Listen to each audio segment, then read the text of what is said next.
Mr. Darryl Perry.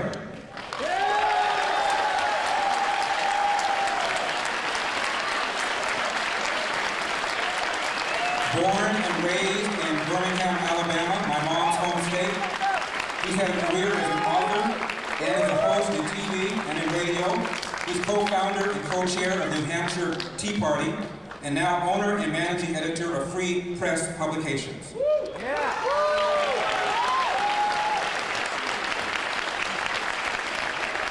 Hello, my name is Darryl W. Perry, and I represent the Libertarian wing of the Libertarian Party. I stand before you, as most of these men will recognize, as the most libertarian presidential candidate seeking the Libertarian Party presidential nomination. I ask each and every one of you tomorrow, vote for Darryl Perry so that I can walk off of this floor as the Libertarian Party presidential candidate. For those who are listening to a libertarian debate for the very first time and don't know what a libertarian is, please explain what a libertarian is and what is the difference between a libertarian and a conservative. Since Mr. McAfee explained what a libertarian is, allow me to answer the other half of the question: how is libertarian different from conservative? Conservative, by definition, means someone who supports the status quo. The status quo right now is tyranny. Libertarians believe in freedom. The two things are polar opposites. Most libertarians think both major parties are bad, but that the Republican Party is, at least as to economic issues, the lesser of two evils. What do you say to people who believe that in the best case scenario, the Libertarian candidate this year might get 10%? In a close election, the Libertarian will likely take more votes from the Republican, making it more likely that Hillary will win the election. What is your argument? What is your response to that line of thinking? Math and history.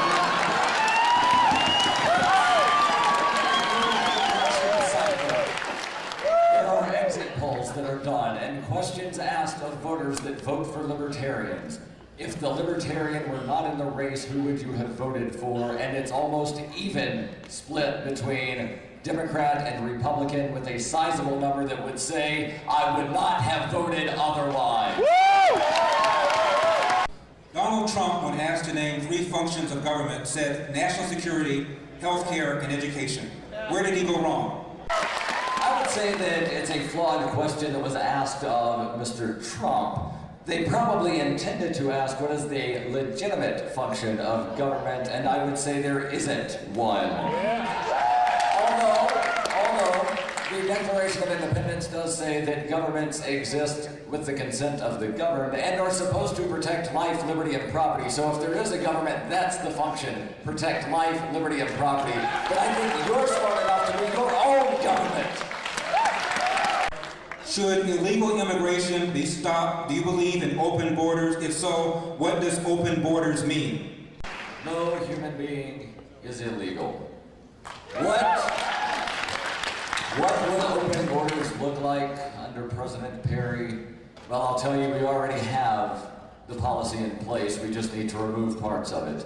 There's a policy called the wet foot, dry foot policy, where if you have dry feet and you're from Cuba, you get to stay in the United States. We need to implement that for every person around the globe. Revoke the wet foot, where the Coast Guard looks for people to send them back to tyranny. Should taxpayers pay for or subsidize education at any level, whether K through 12 or post-secondary education? There should not be government-run schools. That does not mean that I oppose education. I love education, and to quote Mark Twain, I never let my schooling get in the way of my education. Every one of you in this room and watching at home can get an MIT education right now, absolutely free. They have put all of their courses online. You can take them right now. Go there, MIT. All of the courses online, absolutely free. Go to Khan Academy. You can learn anything you want for free. Even President Obama said the 3 biggest entitlements programs, Medicare, Medicaid, and Social Security, are, in his word, unsustainable. They comprise nearly 50% of the federal budget. What would you do about them?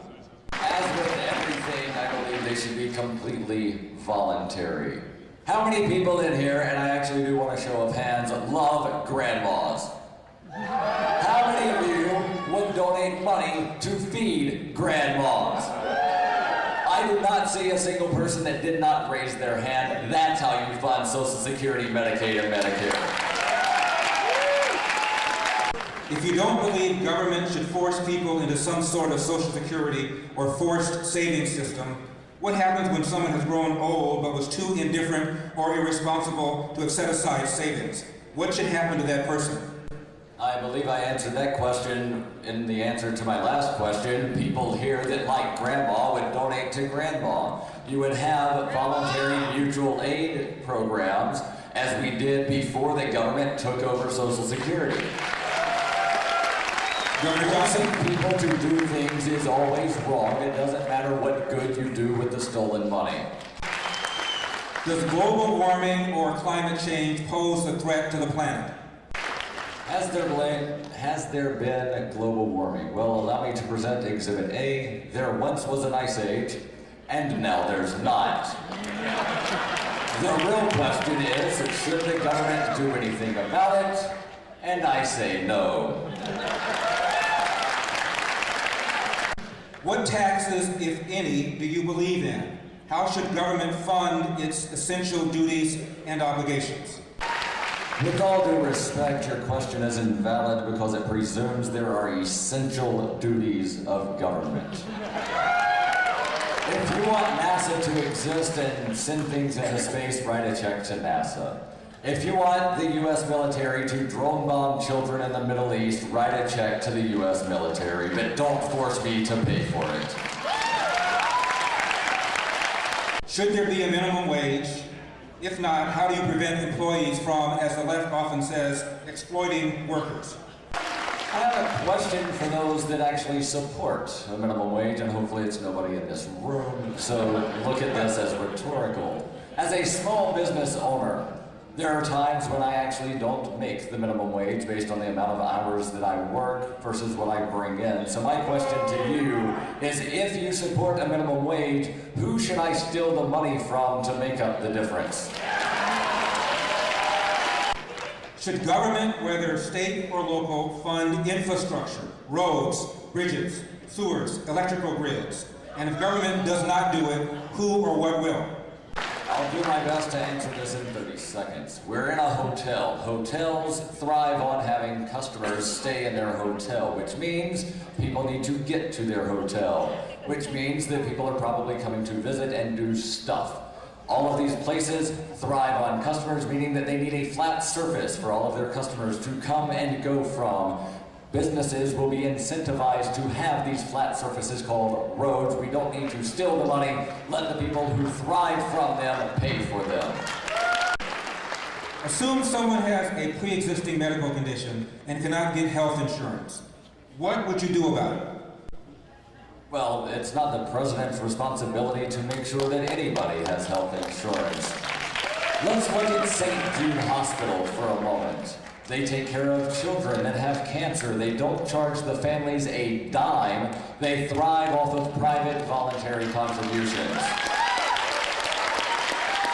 On trade, would you continue trading with partners who impose tariffs on American goods and on those who engage in, as Donald Trump puts it, currency manipulation? The Federal Reserve currently is currency manipulation. So if I, as president, were to say that nobody can do any trading of goods or services with a country that is involved in currency manipulation, that nobody can do any goods or trade with the United States because we currency manipulate. Regarding free trade, I've got it written right here. It says, no government shall interfere with the trade of goods or services. That's all you need for free trade agreements. What should be done about the Federal Reserve? Is there a legitimate function for the Fed? Let's repeal the legal tender laws that caused Bernard von Nothaus to go to prison for competition with the Fed, and then we can end the Fed.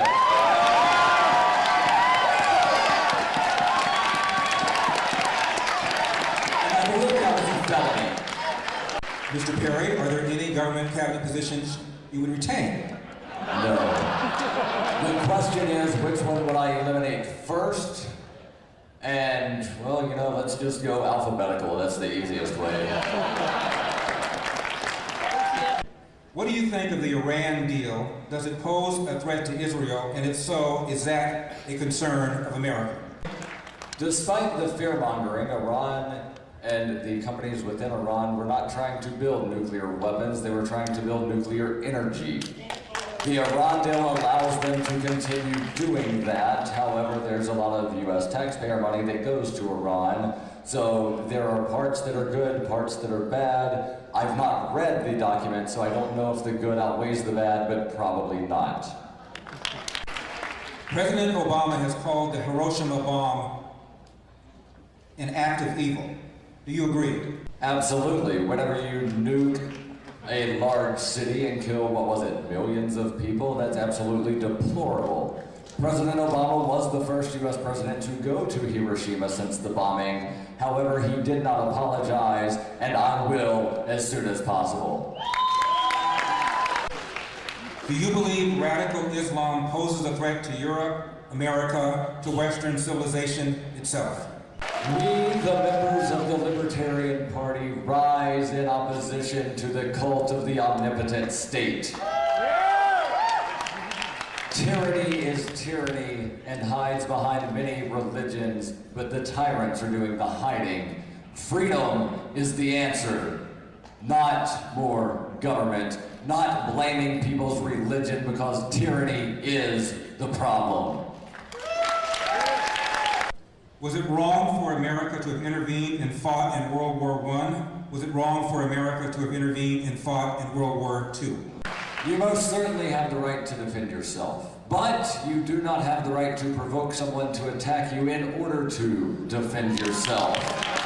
The United States military had boats off the shore of Japan to provoke an attack from Japan so that they could claim self-defense. Was it wrong to intervene? Yes, because I'm not touching you at some point becomes aggression. We spend more on our military than the next 15 or so nations combined. How large shall our military be? Do we spend too much? Where would you cut? We do not need troops in 150-something countries in nearly 900 military bases. I would dare say we do not need a standing army, but at the very least I will say we do not need a standing army funded through theft and coercion. The military should be as big as it can be off of donations and bake sales. Would you, as president, pull the United States out of NATO, the International Monetary Fund, and/or the United Nations? Absolutely, as soon as possible. Are libertarians isolationists? Absolutely not. Calling me an isolationist for not wanting to invade Poland is like calling me a hermit because I don't go and invade my neighbor's fridge. Switzerland has one of the best foreign policies in the world, and they are in no way isolationist. How many people have ever had Swiss chocolate, Swiss cheese, and a Swiss Army knife? Non-intervention is not isolation. As between the Democratic Party or the Republican Party, which is the most anti-freedom, anti-libertarian? Or put another way, from a libertarian point of view, which is the lesser of two evils? They're both equally evil, and to ask which one is the lesser evil is like asking my favorite STD. I don't have one. When does life begin? At what point has a pregnancy gone so far that it should be a crime for a woman to have an abortion?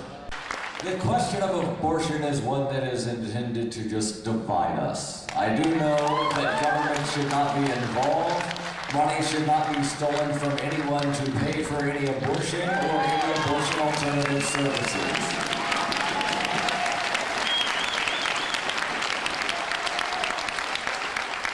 Mr. Perry, is there a point beyond which, in your opinion, a pregnancy should be illegal? You can terminate a pregnancy without killing the unborn child. And I believe that people should be allowed to adopt said unborn child should they want to do so. Do you believe in any form of gun control? Should a child be able to walk into a gun store and get a gun? What about ex-felons? What about automatic weapons like AK-47s or M16s? Those who advocate disarming felons for life believe that humans cannot be rehabilitated. I have a friend who 20 plus years ago served 8.5 years in prison for a murder that he did not commit, but he was involved in. Those who advocate gun control say that he should not be able to defend himself, his wife, or his 7-year-old child.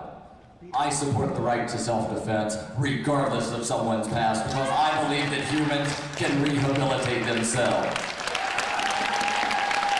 Should one have to get a government-issued license to marry? If same-sex marriage should be legal, what about multiple spouses? Where, if anywhere, would you draw the line? Since he answered the first part, I'll answer the second. Where do I draw the line? When you force someone into a relationship. All things consensual should be illegal. No one should go to jail for anything unless they cause unjust harm to another person. North Carolina passed a law that said, as to the public sector, one shall use the bathroom that corresponds with the gender on his or her birth certificate. How do you feel about that law? My question is, where does Buck Angel go to potty if he goes into North Carolina? If you don't know who Buck Angel is, and based on the applause, most of you probably don't, so I'll tell you. Buck Angel is a transgender porn star. Buck Angel was born a female. Buck Angel now looks like Adam Kokesh, only more buff. But Buck Angel still has a vagina. The Republicans in North Carolina say that Buck Angel should go to the ladies' room. I think that is wrong. What kind of person would you put on the Supreme Court, and should Congress hold hearings on Obama's nominee? Yes, Congress should hold hearings. They should also vote, but I would say vote him down, not because I want to play partisan politics, but because all of the justices that are being nominated are all horrible statists. As far as who would I nominate for a Supreme Court vacancy, well, there's a great Supreme Court judge in the state of Arizona who is a libertarian, Clint Bollock. He's a co-founder of the Institute for Justice. He would stand up for your liberty, and I would put him on the Supreme Court as soon as possible. Reportedly, some 83% of law professors are Democrats. As a libertarian, you must think this has real-world consequences. What are they? Since I despise Republicans and Democrats equally, I'm not concerned about how many are Democrats. I'm concerned about how many of them are horrible statists. The problem is not the political affiliation of the lawyers or the law professors. It's that we have a system that requires us to have so many lawyers.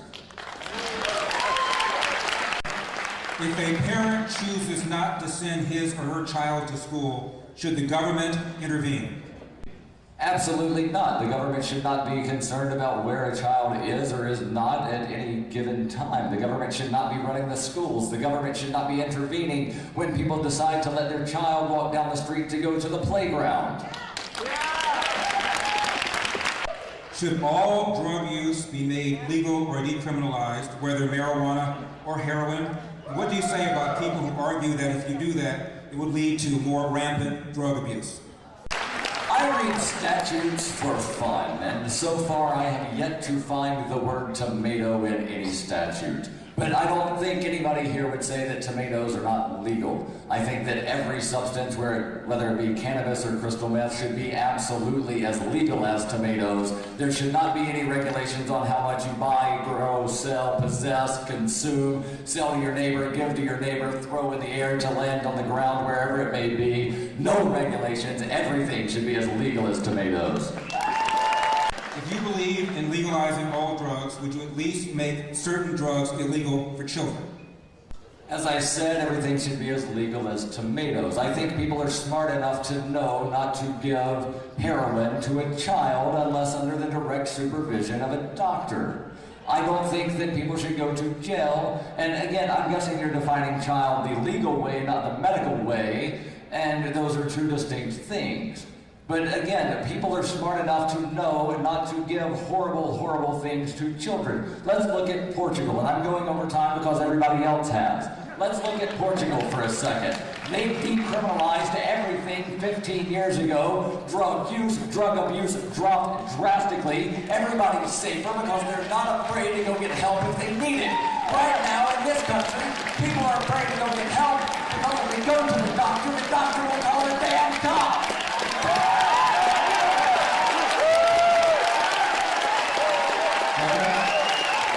The Civil Rights Act of 1964 ended discrimination in both the private sector and the public sector.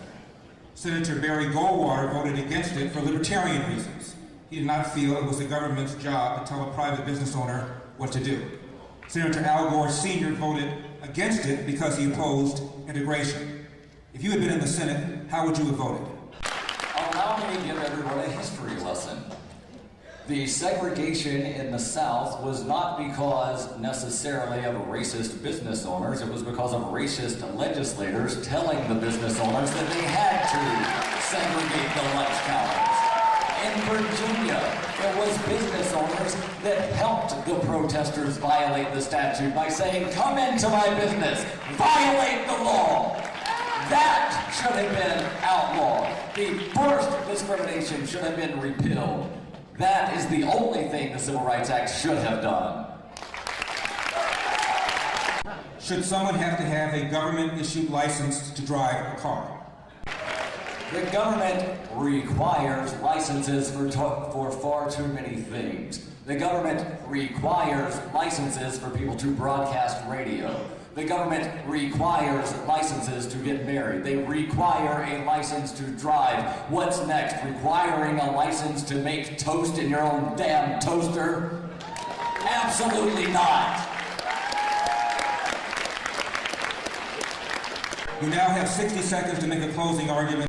I stand before you today not to promise 1% in the general election, not to promise 5% in the general election, not to promise 15% of the poll. What I stand before you today to promise is that all the way through the November election, I will as boldly as possible and as consistently as possible and as loudly as possible proclaim the ideas of liberty. I want you to help me help you make the Libertarian Party libertarian again.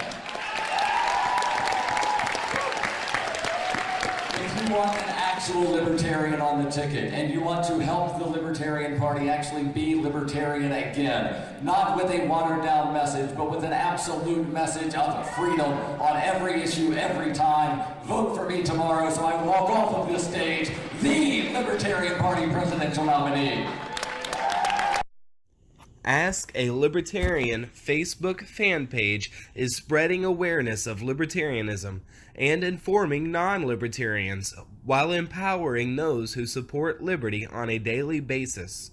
This is your opportunity to be empowered, and let us advocate libertarianism for you at facebook.com/askalibertarian.